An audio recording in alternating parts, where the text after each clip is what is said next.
வணக்கம். நான் தெய்வமாக மதிக்கக்கூடிய ஐயாவை பற்றி சில வார்த்தைகளும், அவர் கூட நாங்கள் பயணித்த, அதாவது நான் மட்டும் இல்லை, தினமலர் சார்பாக நான், எனது ஆசிரியர், எங்கள் குழு மொத்தமாக பயணிச்சிருக்கோம். அவங்கள பற்றி சொல்கிறதுல ரொம்ப பெருமைப்படுறேன். இந்த மாதிரி ஒரு வாய்ப்பை எனக்கு கொடுத்த திரு ரோஷன் சார், திரு சரத் சார் அவர்களுக்கு எனது நன்றி. ஐயாவை பற்றி சொல்லணும்னா நிறைய விஷயங்கள் சொல்லலாம், நிறைய சொல்ல முடியும். பலதரப்பட்ட மக்களோட நல்ல பயணம், வித்தியாசமான அனுபவம், ஒவ்வொன்றும் ஒவ்வொரு மாதிரி. நிறைய பேர் சொல்லியிருப்பாங்க. எனது ஆங்கிலேருந்து நான் பத்திரிக்கை துறை சார்பாக பேசுகிறேன் உங்கள்கிட்ட. ஐயாவை பற்றி, ஐயா விளம்பர சம்மந்தமாக பேசும்போது எப்படி பேசுவாங்கன்னா, அணுகுமுறையே மிக எளிமையாக இருக்கும். அது எப்படின்னு கேட்டிங்கன்னா, நான் இந்த நிறுவனத்துக்குள்ளே நுழையும் போது ஒரு 18 வயசு நிரம்பிய ஒரு பையன், சின்ன பையன்.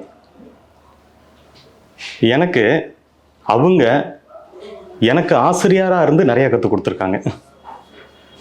நிறைய சொல்லலாம், நிறைய சொல்ல முடியும். நிறைய விஷயங்கள் இருக்குது. அவங்கள்ட்ட உள்ள எளிமையை நான் வேறு யார்ட்டையுமே நான் பார்த்ததில்லை இது வரலும்.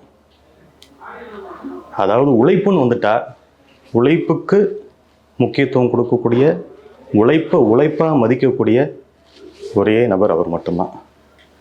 ஏன்னா எந்த சூழ்நிலையிலையும் எப்படியும் உள்ளே வர வாடிக்கையாளர் இருக்காங்க இல்லையா, அவங்கள நம்ம வீட்டுக்கு வரவங்கள நம்ம என்ன பண்ணுவோம், உபசரிப்பு பண்ணுவோம், தண்ணி கொடுப்போம், அதை கொடுப்போம். அது மாதிரி தான் ஒவ்வொரு வாடிக்கையாளரும் அவங்க பண்ணுவாங்க. வாங்க, நல்லா இருக்கீங்களா, என்ன பார்க்க வந்தீங்க, என்ன நிகழ்ச்சிக்காக, என்ன விசேஷத்துக்காக நீங்கள் வந்திருக்கீங்க, உங்களுக்கு என்ன மாதிரி வேணும் அப்படின்னு கேட்பாங்க. இந்த வார்த்தை வரத்துக்குள்ளாட்டியுமே தம்பி மஞ்சள்னும்பாங்க. மஞ்சள்னா கூல்ட்ரிங்க்ஸ் வரும். மஞ்சள் ஒன்று கொண்டு வா அப்படிம்பாங்க. மஞ்சள் வரும், கூல்ட்ரிங்க்ஸை குடிக்க சொல்லிடுவாங்க. இது வாடிக்கையாளருக்கு தர முதல் மரியாதை. அதுக்கப்புறம் தான் என்னன்னு கேட்டிங்கன்னா, கஸ்டமரோட தேவையை ஒவ்வொன்றா உடனே ஒரு 2 பேரை கூப்பிடுவார். தம்பி, ஐயாவுக்கு என்ன வேணும்னு கேளுங்க, பண்ணுங்கள், என்ன வேணும்னு செஞ்சு கொடுங்க அப்படின்ட்டு அடுத்தது போயிடுவாங்க.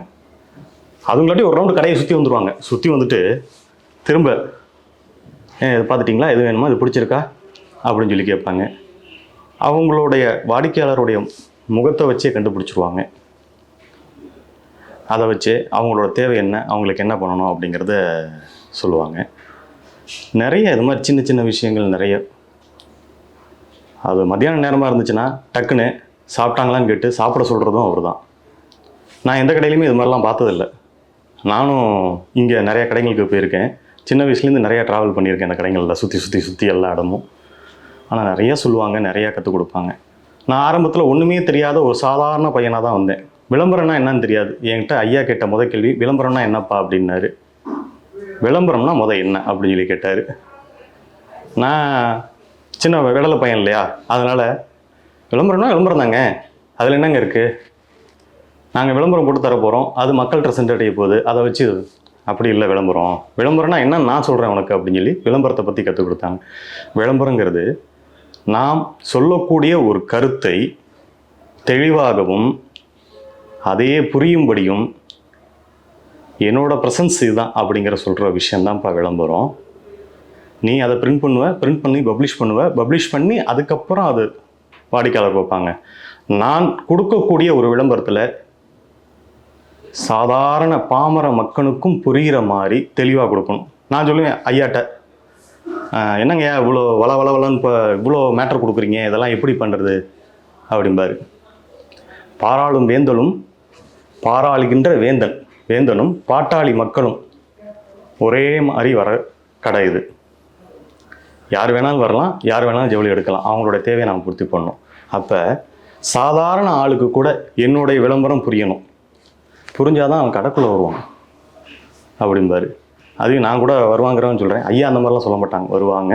ரொம்ப மரியாதை, ஒரு நேர்மை, எளிமை. வார்த்தையை பயன்படுத்த கூட பாருங்களேன், நம்ம சொல்லும் போது கூட கீழே உள்ளவனும் வருவான், மேலே உள்ளவனும் வருவான் அப்படிங்கிற மாதிரி தான் நம்ம பேசுவோம். ஆனால் ஐயா சொல்லும்போது பார்த்தீங்கன்னா, பாராளும் வேந்தனும் பாட்டாளி தோழனும் அதில் கூட வார்த்தையை தடுமாற்றமாக அழகாக உச்சரிப்போடு சொல்லுவாங்க. அதை தான் விளம்பரமாகவும் மாற்றுவாங்க. ஒவ்வொரு விஷயமும் அது மாதிரி தான் நடக்கும். இப்போ நாங்கள் அடிக்கடி யூஸ் பண்ணுறோம் இப்போ விளம்பரத்தில், நெல்மணி போல் சிறுக சிறுக சேர்த்து. அந்த நெல்மணின்னா என்ன, எப்படி சேமிக்க முடியும்? ஒருத்தன் விவசாயம் பண்ணி ஒரு விவசாயி நல்ல செழிப்பமாக இருந்து அந்த நெல்லை பதற நெல்லாக வளர்த்து நெல்லை மூட்டை கட்டி அதை கொண்டு போய் கடையில் கொடுக்குற வரணும். அந்த வேர்வையும் உழைப்பும் அதில் இருக்கும். அது மாதிரிப்பா அவங்க சேர்த்து கொண்டு வர பணம் நம்மளால் சேமிக்கப்படணும். அதை நீ விளம்பரத்தில் எப்படி சொல்லுவ அப்படின்ட்டு அதுக்கு ஐயாவே சொல்லிடுவார். வார்த்தையை சிறுக சிறுக நெல்மணி போல் சேமிக்கக்கூடிய தொகை இங்கிருந்து பெறலாம். அதாவது சாரதாஸ்லேருந்து எப்படின்னா, நம்ம ஜவுளி எடுக்கும் போது தள்ளுபடி மூலியமாக அந்த தொகையை பெறலாம், அது உனக்கு லாபம் அப்படிங்கிற மாதிரி கொண்டு போவாங்க. அது ஒரு விஷயம். ஆரம்ப காலத்தில் நான் 97 வரும்போதெல்லாம் பார்த்தீங்கன்னா, விளம்பரங்கள் அப்போ தான் அச்சு ஊடகம் எப்படி மாறுதுன்னா,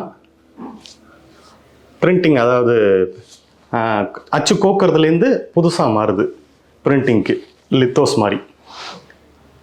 அந்த பிரிண்டிங் டெக்னாலஜி வந்தோடனே அதுக்கு தகுந்தாப்புல நடைமுறை பார்த்தினாங்க. அதுக்கு முன்னாடிலாம் எப்படின்னு கேட்டிங்கன்னா, வரைவோம், விளம்பரத்தை வரைஞ்சி ஒரு கார்ட்டூன் மாதிரி போட்டு அந்த கார்ட்டூன் பதில் பேசுகிற மாதிரி பேசுவோம். அந்த மாதிரி தான் விளம்பரம் கொடுத்துட்டு இருந்தாங்க.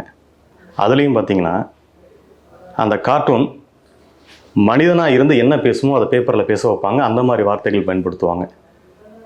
எப்படின்னு பார்த்தா, லைவாக ஒரு பேப்பருக்கு கண்டென்ட்டே எப்படின்னு கிடைக்குங்க, ஒரு லைவில் தான் கிடைக்கும். அது மாதிரி பேப்பரே லைவ் ஆக்குவாங்க விளம்பரம் மூலியமாக. அவங்க சொல்லக்கூடிய விஷயம் அந்த மாதிரி இருக்கும்.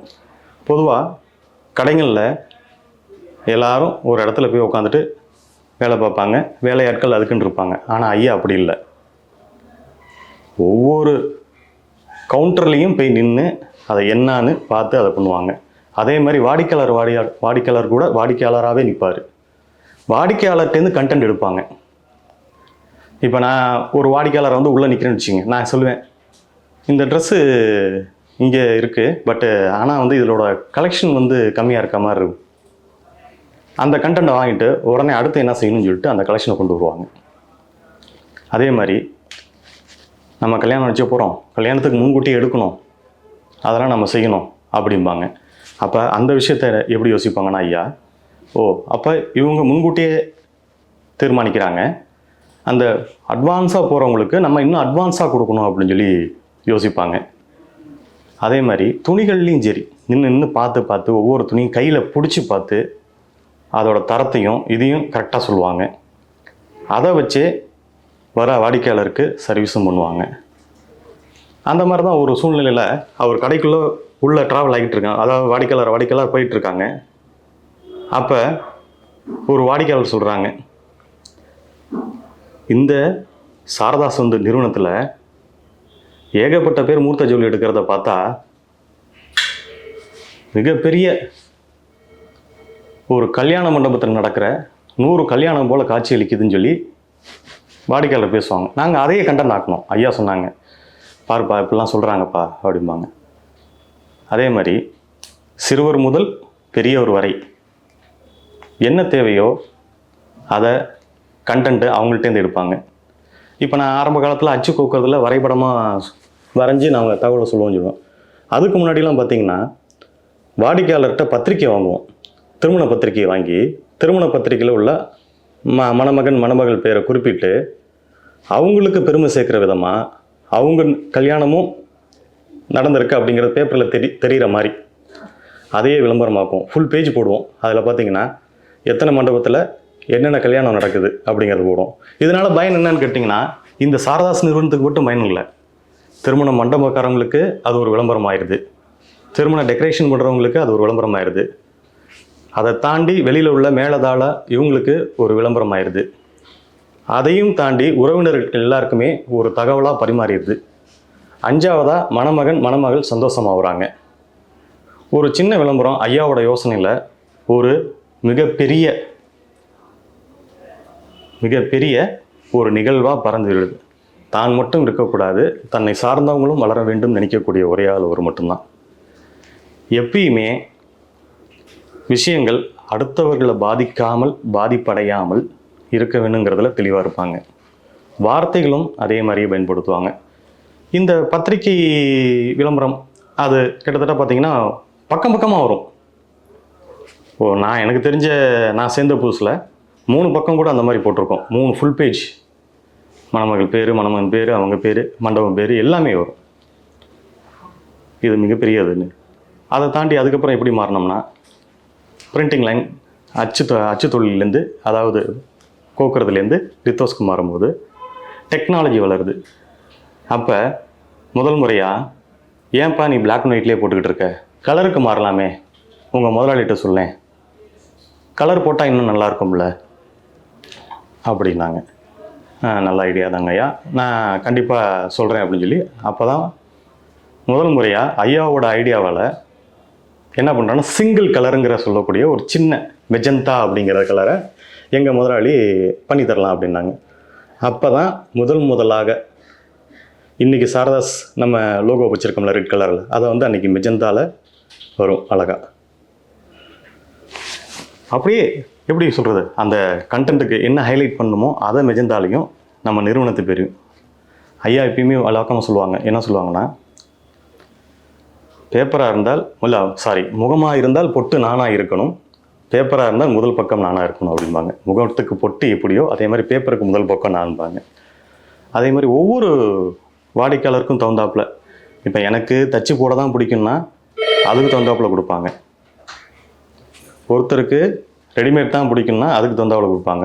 இப்போ எப்படின்னு கேட்டிங்கன்னா, பேப்பரில் 1ஆம் பக்கம், 3ஆம் பக்கம், 5ஆம் பக்கம், 7ஆம் பக்கம், 9ஆம் பக்கம், இந்த மாதிரி எல்லா பக்கத்துலேயுமே ஒவ்வொரு குவார்டர் பேஜ் வரும். முதல் பக்கத்தில் பட்டு மட்டும் வரும். 2ஆம் பக்கத்தில் பெண்களுக்கு பிடித்த சாரீஸு இந்த மாதிரி ஐட்டங்கள் அது வரும். அடுத்த 5ஆம் பக்கத்தில் நம்ம ஜென்ஸுக்கு உண்டான ஷூட்டிங் மெட்டீரியல்ஸ் எல்லா கலெக்ஷனும் அதில் வரும்.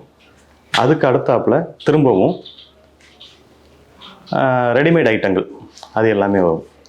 இந்த மாதிரி ஒவ்வொருத்தருக்கும் ஒவ்வொரு விதமான பிடிச்சதை அதை விளம்பரமாக தனித்தனியாக கொடுப்பாங்க. அடுத்த டெக்னாலஜி மாறுது, அடுத்து கலர் பிரிண்டிங் வருது. கலர் பிரிண்டிங்க்கு ஐயா சொன்னாங்க, இப்போ முன்ன மாதிரி இல்லை, நீ கலர் கொண்டு வந்துட்ட, என்னுடைய மாடலிங் படத்தை சேர்த்தா என்ன, நம்மம்மா அதை மாடலிங் சொல்லக்கூடாது, ஏன்னா ஐயா இதுவரையிலும் மாடலிங்க்கு யாருக்குமே கொடுத்து பண்ணதில்லை, போனதில்லை. டிவி பக்கட்டும் அவங்க போனதில்லை. பேப்பர் மட்டும்தான் அவருக்கு பிரதானம், பேப்பர் மட்டும்தான் பண்ணுவாங்க. அதில் பார்த்திங்கன்னா சிறப்பாக ஒரு விஷயம் பண்ணாங்க. நீ ஏன்ப்பா மாடலிங் சொல்லிட்டு அதை எடுத்து போடுற, என்னோடய மெட்டீரியல் எடுத்து போடுப்பா, படம் இருக்குல்ல கேமராவில் எடுத்து போடு, மெட்டீரியலில் காட்டு. ஐயா நம்ம மெட்டீரியல் போட்டோம்னா வெளியில் மற்ற கடைக்காரங்களுக்கெல்லாம் எல்லோரும் பார்க்கட்டும்ப்பா, எல்லாருமே செய்யட்டும், இதில் என்ன தப்பு, போடு, என்கிட்ட இருக்க பொருள் நான் காட்ட போகிறேன், இதில் ஒன்றும் இல்லையே அப்படின்னு. ஆமாங்க, அதனால் எதுவும் பாதிப்பு வருங்கிறியா அப்படின்னு நான் என்கிட்ட திருப்பி கேட்பார். இல்லைங்க நீ வந்து பார்க்க தானே போகிற, உனக்கு பொருள் தெரியும்ல அப்படின்பாரு. ஆமாம் நான் வந்து பார்த்தேன்னா தெரியுங்க. அவ்வளோதான், நமக்கு மாடல் தேவையில்லை, நாம தான் நமக்கு விளம்பரம் அப்படிங்கிறதெல்லாம் ஐயா அந்த காலத்திலே பண்ணிட்டாங்க. இப்போ தான் வந்து சில பேர் அந்த விஷயங்களை பண்ண ஆரம்பிச்சிருக்காங்க. ஐயாவோட யோசனைகள்னு பார்த்தீங்களா, நாங்களாம் 10 வருஷத்துக்கு முன்னாடி இருப்போம், அவர் 10 வருஷத்துக்கு முன்னாடி யோசிப்பார். 10 வருஷத்துக்கு அப்புறம் இதான்ப்பா வரப்போகுது, இதான் செய்ய போகிறோம் அப்படிங்கிற மாதிரி நிறையா செய்வாங்க. இதில் இன்னொரு விஷயம் நான் பார்த்தது என்னன்னு கேட்டிங்கன்னா, இந்த கோயில் கும்பாபிஷேகம், மற்ற கோயில் பூஜை பொருட்கள், கோயில் விசேஷம் அப்படிங்கிறதெல்லாம் வரும். என்ன மாதிரி ஆட்கள்லாம் என்னன்னா, நேரடியாக போய் கோயிலில் செய்ய முடியாது நாங்களாம். அப்போ இங்கே வந்து சாரதாஸில் வந்து நான் துணி எடுக்கும்போது பார்த்திங்கன்னா, துணி எடுத்து அதை கொடுக்கும்போது இவ்வளோன்னு பட்ஜெட் ஒதுக்கியிருப்போம். ஆனால் கோயிலுக்குன்னு எடுக்கும்போது சாரதாஸ் நிறுவனத்தில் ஸ்பெஷல் டிஸ்கவுண்ட்டும் உண்டு. அதை தாண்டி அவங்களே மறைமுகமாக நாங்கள் கேட்க வேண்டியதில்லை, அவங்களே விசாரிச்சிருவாங்க எந்த கோயிலுக்கு வாங்குறீங்க, என்ன பண்ணுறீங்கன்னு கேட்டு அதுவும் சிறப்பாக பண்ணி கொடுப்பாங்க. அந்த மாதிரி நாங்கள் சாரதாஸ் மூலியமாக பயனடைஞ்சிருக்கோம், பயனடைஞ்சிக்கிட்டும் இருக்கோம். நாங்கள் நினைக்கிறத நிச்சயமாக பண்ண முடியுது. ஒரு தனி ஆளாக பண்ண முடியாததை இப்போ நேரடியாக எங்களால் பண்ண முடியுது. அதுக்கு ஒரே காரணம் சாரதாஸ் நிறுவனம் மட்டும்தான். அதை வார்த்தெடுத்த ஐயாவை தான் சாரும். ஐயாக்கிட்ட பிடிச்சது என்னென்னா, என்னை ஒரு சின்ன பையன் பார்க்காம எனக்கு எல்லா விஷயமும் கற்றுக் கொடுப்பாங்க. அவங்க இருக்கிற பிஸிக்கு, அவங்க இருக்க நடத்துகிற நிறுவனத்துக்கு அவங்கள என்ன மாதிரி ஒரு 100 பேரை பார்த்துருப்பாங்க. என்ன மாதிரி தொழிலாளியாக அவங்கள்ட்ட இருக்காங்க. இன்னவரையிலும் எந்த தொழிலாளி முகம் கோணி நான் பார்த்ததில்லை. அந்த அளவுக்கு முதலாளி அவங்க எல்லாத்தையுமே கவனிச்சுப்பாங்க. திருச்சிக்கு ஒரு புதிய கடை வராங்க. அப்போ அவங்க முதல் ஃப்ரண்ட் பேஜ் என்கிட்ட கேட்குறாங்க. ஃப்ரண்ட் பேஜுக்கு இடம் ஒதுக்குறோம். அதே நேரம் நம்ம சாரதாஸ் நிறுவனம் விளம்பரமும் வருது உள்ள. நான் போய் ஐயா கிட்ட ஒரு வார்த்தை தான் கேட்டேன். ஐயா அந்த மாதிரி கேட்குறாங்க, ஃப்ரண்ட் பேஜ் தான் வேணுங்கிறாங்க, என்னங்க பண்ணட்டும் அப்படிங்கிற மாதிரி கேட்குறேன். தாராளமாக போட சொல்லுப்பா. இது மாதிரி புதிய புதிய நிறுவனங்கள், புதிய புதிய ஆட்கள் உள்ளே வரணும். நம்ம இன்னும் திருச்சி பெருசாகணும். நான் மட்டும் வியாபாரி அல்ல, அனைவருக்கும் இடம் உண்டு இங்கு அப்படிங்கிற மாதிரி சொல்லி, உடனே என்னோடய விளம்பரத்தை நாளைக்கு கூட போட்டுக்கோ, அவங்க விளம்பரத்தை நல்லா போட்டு கொடு, நல்லா சர்வீஸ் பண்ணி கொடு, நல்லா படஞ்செய்திகள் பண்ணி கொடு அப்படிம்பாங்க. அதாவது ஐயா கிட்ட என்றைக்குமே போட்டி பொறாமை என்றுமே இருந்ததில்லை. அவரோட செயல் எப்படின்னு கேட்டிங்கன்னா, நம்ம முன்னேறி போய்கிட்டே இருக்கணும், நம்ம அடுத்த கட்டத்துக்கு போய்கிட்டே இருக்கணும், அவங்களும் வரட்டும். ஓடுறவனுக்கு தான் இங்கே முதல் மரியாதைலாம் கிடையாது. நம்ம நல்லது செஞ்சால் நல்லதே நடப்போம், நம்ம நல்லதே பண்ணுவோம் அப்படிங்கிற மாதிரி பண்ணி கொடுப்பாங்க. அவங்கள்ட்ட ரொம்ப ரொம்ப பிடிச்ச விஷயம் அதெல்லாம். இந்த மாதிரி நிறையா நான் மட்டும் வளரக்கூடாது, தன்னை தாண்டி எல்லாருமே வளரணும், எல்லாருக்கும் இங்கே இடம் உண்டு அப்படிங்கிறத பேசக்கூடியவங்க. ஒவ்வொரு விஷயத்துலையும் அது மாதிரி தான் பேசுவாங்க. இதை நான் உதாரணத்துக்காக சொன்னேன். ஒவ்வொரு விஷயத்துலையும் எல்லாரும் வேணும், எல்லாரும் இருக்கணும். அதே மாதிரி தான் எல்லாரையும் அரவணைச்சு தான் அவங்க போயிருக்காங்க. இந்த என்எஸ்பி ரோட்டில் யாரையும் விட்டு கொடுத்ததில்லை. இவரால் தான் இந்த தரைக்கடை வியாபாரிகள் கூட இன்னும் வாழ்ந்துக்கிட்டு இருக்காங்க. அவங்கள சாரதாஸ்லேயே பர்ச்சேஸ் பண்ணி சாரதாஸ் வாசல்லே விற்கிறாங்க. அதையும் என்றைக்கும் போட்டியாக அவர் நினச்சதே இல்லை. என்னோடய தரம் தெரியும், என்னோட பொருட்களுக்கு என்ன விலைங்கிறது தெரியும், நான் சேவை செய்வதற்கு மட்டுமே அப்படிங்கிறத தெளிவாக சொன்னவங்க. அதே மாதிரி எங்கள்கிட்ட சொல்லுவாங்க. திடீர்னு ஒரு நாள் வருவோம், வந்துட்டு விளம்பரம் கேட்போம். என்னப்பா பஜார் எப்படிப்பா இருக்குது அப்படின்னு சொல்லி கேட்பாங்க.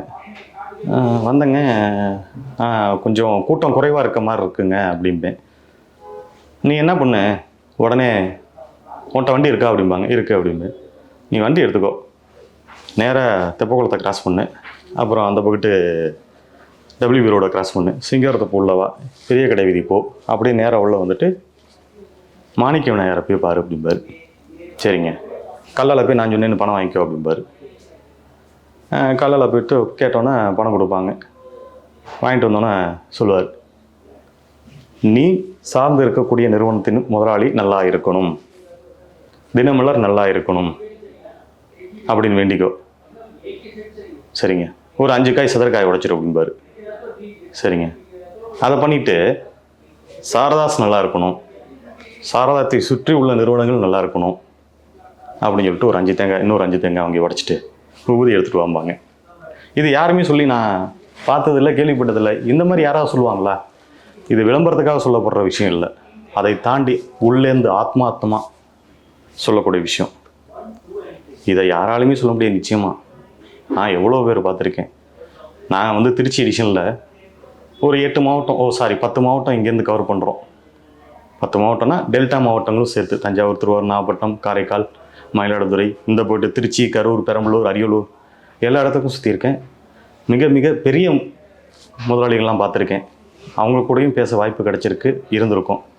ஆனால் சாரதாஸுக்குள்ளே கிடைக்கிற மரியாதை மாதிரி வேறு எங்கேயுமே எனக்கு கிடைச்சதில்லை. என்னை ஒரு தோழனா, ஒரு பையனா, ஒரு ஆளுமை திறமை உள்ளவனா, எல்லா வகையிலுமே என்னை பட்டத்திட்டினாங்க. நிறைய விஷயங்கள் கற்றுக் கொடுத்தாங்க. அந்த காலத்தில் இந்த திருச்சி மாநகரில் கடைகள்லாம் வரதுக்கு முன்னாடி இந்த சாரதாஸ் நிறுவனங்கிறது ரொம்ப ரொம்ப சின்ன குட்டியோண்டு நிறுவனமாக இருந்துச்சு. ஒரு அதிகபட்சமாக 20க்கு 20 தான் இருந்திருக்கும். நான் விவரம் தெரிஞ்சதில் சொல்கிறேன். அதுக்கு முன்னாடி எப்படி இருந்துச்சுங்கிறது தெரியல. ஆனால் ஐயா சொல்லுவாங்க, நமக்கான வழிகளை தயார் பண்ணும் போது அது சரியாக அமையும் அப்படிம்பாங்க. அது மாதிரி தான் ஒவ்வொரு முறையும் கடை கொஞ்சம் கொஞ்சமாக எக்ஸ்டெண்டபிள் ஆச்சு, பெருசாக்குனாங்க. மெட்டீரியலுக்குன்னு தனியாக ஒரு பெரிய ஷோரூம் இருந்தது திருச்சி சாரதாஸா மட்டும்தான் இருக்கும். ஏன்னா அங்கே வந்துட்டிங்கன்னா ஷூட்டிங்லேயும் சரி ஷட்டிங்லேயும் சரி மெட்டீரியல்ஸ் கூச்சி வச்சுருப்பாங்க. அது ஒரு வாடிக்கையாளர் சொல்கிறாங்க, எப்படி சொல்கிறாங்கன்னா, எண்ணில் அடங்கா கலெக்ஷனாக இருக்கே, அப்பப்பப்பா காண கண்கோடி வேணுமே அப்படிங்கிறாங்க. எப்படி காண கண்கோடி வேணுமே, ஏன்ப்பா இதே விளம்பரமாக்குனா என்ன அப்படிம்பாங்க. அதான் அவங்களோட யுக்தி. வெளியில் தேட வேண்டிய அவசியம் கிடையாது. தனக்குள்ளே இருக்கிற கண்டென்ட்டை வாடிக்கையாளர் மூலமே எடுப்பார். அதுதான் அவருடைய ஸ்பெஷாலிட்டி. விளம்பரங்களில் ஸ்பெஷாலிட்டிங்கிறது அதுதான் விஷயம். என்ன கையை நானே பார்த்ததில்லப்பா, ரொம்ப ஆச்சரியமாக இருக்குது அப்படின்னு சொல்லி ஒரு வாடிக்கையாளர் சொல்கிறாரு. அது கண்டென்ட், அதை மாற்றிடுவோம். அதே ஐயா சொல்லுவாங்க, இதுதான்ப்பா ரிசல்ட்டு, இதை நீ விளம்பரமாக்கு அப்படிம்பாங்க. அதே மாதிரி ஒரு சில வாடிக்கையாளர் சொல்லுவாங்க, என்ன சொல்லுவாங்கன்னா, இந்த மாதிரி ஒரு கடை எங்கேயுமே இல்லை. அதோட வெளிப்பாடு தான் ரகங்கள் பலவிதம், தரத்தில் முதலிடம். அந்த லோகோ கிரியேட் ஆனது அந்த மாதிரி தான். எண்ணிலடங்கா வண்ணங்கள், எண்ணிலடங்கா இந்த மாதிரி ஒரு கலரையும் இந்த மாதிரி ஒரு இதையும் நான் பார்த்ததில்லை அப்படிம்பாங்க. இன்னும் ஒரு படி மேலே போய் சொல்லணும்னா, பெரிய பெரிய நிறுவனங்கள்லாம் இருக்குது. அவங்களாம் என்ன பண்ணாங்க, குடோனுக்குலாம் கூப்பிட்டு போனதே இல்லை. ஆனால் எங்களை குடோனுக்கு கூப்பிட்டு போவார். கூப்பிட்டு போய் பொருட்களை காட்டுவார். நீ பாருப்பா, இந்த பொருளை பாரு, இதை பற்றியா, இதை தொட்டு பாரு அப்படின்னு சொல்லி பிடிச்சி காட்டுவாங்க. தொட்டு பார்க்க சொல்லுவாங்க. இந்த மெட்டீரியலை பாரு, இது எப்படி இருக்குன்னு பாரு அப்படின்னு சொல்லி தொட்டு போவார். இதெல்லாம் எதுக்கு எங்களை பார்க்க சொல்கிறாங்கன்னா, இதை வச்சு நாங்கள் கண்டென்ட் பண்ணோம். அந்த துணி கட்டம் கட்டமாக போட்டிருக்கா, இல்லை மெலிசு கட்டமாக இருக்கா, பெரிய கட்டமாக இருக்கா, துணி பிடிக்க எப்படி இருக்குது, துணி சாஃப்டாக இருக்கா, அதே மாதிரி அந்த துணி போட்டுக்கும் போது எப்படி இருக்கும். ஒவ்வொருத்தங்களுக்கும் ஒருத்தர் பாலிஸ்டர் போடுவாங்க, ஒருத்தர் காட்டன் போடுவாங்க, ஒருத்தர் ரொம்ப பியூர் காட்டன் போடுவாங்க. ஒவ்வொரு மாதிரி இருக்கும். அதெல்லாம் நீ ஃபீல் பண்ணுப்பா. நீ ஃபீல் பண்ணால் தான் விளம்பரத்தில் எழுத முடியும். அப்போ தான் நல்லாயிருக்கும், லைவாக இருக்கும். அப்போ தான் என்னோடய பொருளை பற்றி மக்களுக்கு தெரிய வரும் அப்படின்னு சொல்லி சொல்லுவாங்க. அந்த மாதிரி குடோனுக்கு கூட்டிட்டு எதுக்கு சொல்கிறேன்னா, குடோனுக்கு கூப்பிட்டு போகவே மாட்டாங்க யாருமே. கூட்டு போய் காட்டவும் மாட்டாங்க, பண்ணவும் மாட்டாங்க. அதெல்லாம் கூட்டி போய் காட்டுவாங்க. மில்காரங்களாம் வருவாங்க. அவங்கள்ட்டெல்லாம் சொல்லுவாங்க, ஐயாவே டிசைன் போடுவாங்க துணிங்களுக்கு. அப்பா இந்த மாதிரி வேணும்ப்பா, இந்த மாதிரி வேணும்ப்பா, இது இப்படி இருக்குமா, இந்த கட்டமாக இருக்கணும், இந்த துணி இப்படி இருக்கணும்ப்பா, ஒருத்தர் வந்து இது மாதிரி போடுறாங்கப்பா, எனக்கு இந்த டிசைன் வேணும்ப்பா, இந்த கலர் வேணும்ப்பா அப்படின்னு புதுசாக டிசைனே க்ரியேட் பண்ணக்கூடிய ஒரு நபர் அவர். அவரே புது டிசைனே சொல்லுவார். இதை வந்து நான் நிறையா கேட்டிருக்கேன். இந்த கண்டென்ட்டை எப்படி எடுப்பார்னு கேட்டிங்கன்னா, எல்லாமே வாடிக்கையாளர் தான். ஏன்னா வாடிக்கையாளர் சேவையே முதன்மை அப்படிங்கிறதுல தெளிவாக இருந்திருக்காங்க. ஐயாவை பற்றி இன்னும் நிறைய சொல்ல முடியும். இப்போ அந்த அச்சு ஊடகத்தில் சொன்னேன், நம்ம பொருளை மட்டும்தான் கலரில் நம்மளோடதே போடு, மாடலே வேணாம்னு சொல்லிக்கிட்டு இருந்தாங்க. பின் வரும் காலகட்டங்களில் அப்படியே மாறுது. எப்படி மாத்திரம்னா, கடை கொஞ்சம் கொஞ்சமாக பெருசாகும் போது மக்களோட எதிர்பார்ப்பு ரெடிமேடாக மாறுது. ரெடிமேட் மாறும்போது அந்த ரெடிமேடும் கொண்டு வந்தாங்க. ரெடிமேடும் உள்ளே கொண்டு வந்தாங்க. அந்த காலத்தில் ரெடிமேட் துணி எடுக்கிறதுனா குதிரை கொம்பும்பாங்க. ரெடிமேட் எடுக்கிறதுக்கு நம்ம தச்சே போட்டுடலாம்பாங்க. அந்த ரெடிமேட் துணியை முதல் முறையாக தச்சு போடக்கூடிய விலைக்கு ஈக்குவலாக கொண்டு வந்து வச்சது ஐயா மட்டும்தான். வேறு யாருமே கிடையாது. ஏன்னா நம்ம தச்சு போடுறோட துணியோட இதுவும் ஒன்றா இருக்கணும், ரெடிமேடில் எடுக்கிறதும் ஒன்றா இருக்கணும். ரெண்டுக்கும் வித்தியாசம் இருக்கக்கூடாது அப்படின்னு நினச்சவங்க ஐயா. அதனால தான் ரெடிமேடில் இவ்வளோ சீப் அண்ட் பெஸ்ட்டாகவும் கிடைக்கிறதுக்கு வாய்ப்பு நிறையா கிடச்சிச்சு. சாரதாஸ் நிறுவனத்தால் தான் மெட்டீரியலும் நல்ல மெட்டீரியலாக கிடச்சிது, குறைந்த விலையிலையும் கிடச்சிது. அதேமாதிரி ரெடிமேடும் அதே மாதிரி தான். அப்புறம் ஒவ்வொன்றா கொண்டு வந்தாங்க. மெத்தை விரிப்பு. எங்கள் ஐயா சொல்லுவாங்க, என்னுடைய முதலாளி சொல்லுவார், காஷ்மீர் போயிருக்கப்ப ஒரு கம்பளம் பார்த்தாங்களாம். அதோட விலையை கேட்டு அதை நான் ஃப்ளைட்டில் கொண்டு வந்து நான் திருச்சியில் வைக்கிறதுக்கு ரேட்டை பார்த்தா அசந்து போயிட்டேன். அதே சாரதாஸ்க்கு வந்தேன், அதே மாடல், அதே கலர், அதே டிசைனில் பார்த்தேன். அதை பார்த்தீங்கன்னா அதை விட சிறப்பாக இருக்குது. அங்கே 2000 ரூபாய்க்கு பார்த்தது இங்கே 200 ரூபாய்க்கு பார்த்தேன். அதே மெட்டீரியல், அதே குவாலிட்டி. நான் ஏன் இவ்வளோ செலவு பண்ணி ஃப்ளைட்டில் எடுத்துகிட்டு வரணும், இதை பண்ணணும் அப்படின்னாங்க. இங்கே வந்தால் 200 ரூபாய்க்கு வாங்கிட்டு போயிடுவேன்னு. அதுதான் அவங்களோட துணிகளும் சரி, எல்லா வகையான பொருட்களும் சரி தரமானதாகவும் அது கரெக்டாகவும் விலை கம்மியாக வாங்கினா சாரதாஸ் மட்டும்தான் வாங்க முடியும். வேறு எங்கேயுமே வாங்க முடியாது. தனிப்பட்ட முறையில் இந்த தினமலர் தாண்டி, அதாவது தினமலர் ஊழியனாக நான் இருந்திருக்கேன். ஆனால் தினமலரை தாண்டி ஒரு தனிப்பட்ட விஷயமா ஐயாட்ட பார்த்தது, என்னை ஒரு குழந்தை போல் பார்த்துக்குவாங்க. நான் 97 இங்கே உள்ள நுழையும் போது சின்ன கடை மாடியில் தான் அப்போ இருப்பாங்க. சண்டே வந்து லீவ். அப்போ வீக்லி சண்டே எல்லா நிறுவனங்களும் லீவு திருச்சியில். அப்போ கடை ஸ்டாஃபுங்களும் இருப்பாங்க. எங்களை மண்டே அன்றைக்கி விளம்பரம் போடுறதுக்காக வர சொல்லுவாங்க. அப்போ வருவோம். ஒரு 12 மணிக்குள்ளே நுழைஞ்சோம்னா அது விளம்பரத்துக்காக ஓடும். ஒவ்வொருத்தங்கள்ட்ட கேட்பார், ஐடியா கேட்பார். இது மாதிரி பண்ணலாமாப்பா, அது மாதிரி பண்ணலாமாப்பா, இது நல்லா இருக்குமா, யார்கிட்ட கடை ஊழியர்கள்ட்டே கேட்பாங்க. ஏன்னா அவங்கள்ட்டேருந்து வர விஷயம் இருக்கு இல்லையா, அவங்க நேரடியாக வாடிக்கையாளரை பார்த்து வாடிக்கையாளர் விரும்புகிறத எப்படி கேட்குறாங்கிறத சொல்ல முடியும் அவங்களால. அதனால் ஒவ்வொரு செக்ஷன்லேயும் அந்த தலைமையில் இருக்கக்கூடிய நபர்களை கூப்பிட்டு இது பண்ணலாமா, அது செய்யலாமா, இந்த கண்டென்ட் ரெடியாக இருக்குமா, நல்லா இருக்குமா அப்படின்னு சொல்லி கேட்டு பண்ணுவாங்க. அப்படிங்கிறப்ப டைம் அதிகமாகும். அப்போ 1 மணி ஆயிரும். 1 மணி ஆனோன்னா, நீ சாப்பிட்டியா இல்லையா, முதல் சாப்பிடுன்னு சொல்லிட்டு ஐயாவே வருவாங்க. கூப்பிட்டு போய் அவரோட டைனிங் டேபிளில் உட்கார வச்சு ஒரு இலையை போட்டு அவரே தண்ணி எடுத்து வைப்பார், அவரே சாதம் போடுவார், அவரே குழம்பு ஊற்றுவார். சாப்பிட்றா நல்லா அப்படிம்பார். ஆனால் அவர் சாப்பிட்ருக்க மாட்டார். எல்லோரும் சாப்பிட்டாங்களான்னு பார்ப்பார். பார்த்துட்டு அதையும் செஞ்சுட்டு ஒரு ரவுண்டு போய் மேலே ஸ்டாஃபுங்களையும் பார்த்துட்டு அதுக்கப்புறம் வந்து உட்காரு. அவரும் பெருசாக ஒன்றும் சாப்பிட மாட்டார். கொஞ்சோண்டு தயிர் சாதம் சாப்பிடுவார், அவ்வளோதான். தயிர் சாதமும் ஒரு வாழைப்பழமும் இருந்தால் போதும் அவருக்கு. ஆனால் எங்களையெல்லாம் உட்கார வச்சு சாப்பிட சொல்லி அழகு பார்ப்பார். எங்களை சாப்பிடாமல் அனுப்பிச்சதே கிடையாது. சண்டே மட்டும் மத்தியானம் சாப்பாடுனா அது சாரதாஸில் மட்டும்தான் எங்களுக்கு. அந்த மாதிரி பண்ணுவாங்க. பண்ணி ரெடி பண்ணி விளம்பரத்தை அப்போல்லாம் எப்படின்னு கேட்டிங்கன்னா, இந்த மாதிரி வாட்ஸ்அப்போ மெயிலோ இதெல்லாம் கிடையாது. அப்போ கொஞ்சம் வளர்ந்து வர ஸ்டேஜ். அப்போ ஃபேக்ஸ் இருந்துச்சு. விளம்பரத்தை ரெடி பண்ணுவோம், ரெடி பண்ணி நேரடியாக கொண்டு வந்து காட்டுவோம் அவர்கிட்ட. அதில் ஒரு சில கரெக்ஷன்கள்லாம் சொல்லுவார். அதான் விளம்பரத்தை செதுக்குவார். அப்படியே செதுக்கி இதுதான் கண்டென்ட், இதுதான் புரியணும், நம்ம சொல்ல ஒரு விஷயம் அடிமட்ட தொண்டனுக்கு புரியணும், அவனுக்கு புரியக்கூடிய தமிழாகவும் இருக்கணும் அப்படிங்கிற மாதிரி தெளிவாக பண்ணுவாங்க. அதில் எந்த மாற்றமும் இல்லை, சூப்பராக இருக்கும். ஒரு விளம்பரத்தை அதை முழுமையாக முடிக்கிறதுக்கு அது 1 ஹவர் ஆனாலும் சரி, 2 மணி நேரம் ஆனாலும் சரி, 3 மணி நேரம், அதை கரெக்டாக கொண்டு வந்து அதை ஃபினிஷ் பண்ணால் தான் அவருக்கு பிடிக்கும். அவருக்கு இருக்க எவ்வளோ பிஸியில் இதையும் பார்த்து இதையும் கரெக்டாக செய்வார். எந்த இடத்துலையும் எதையுமே மிஸ் பண்ண மாட்டார். அவ்வளோ நல்லாயிருக்கும். நமக்கு தேவையாக தானே, அது மாதிரி தான் பண்ணுவாங்க. ஐயாவோட விஷன் வந்து மிகப்பெரிய விஷன். அவரோட எண்ண ஓட்டங்கள், அதாவது நம்ம சொல்லுவோம்ல 100 ஹார்ஸ் பவர்னு சொல்லுவோம், குதிரை ஓட்டம், அதை தாண்டின ஓட்டம் அவர்.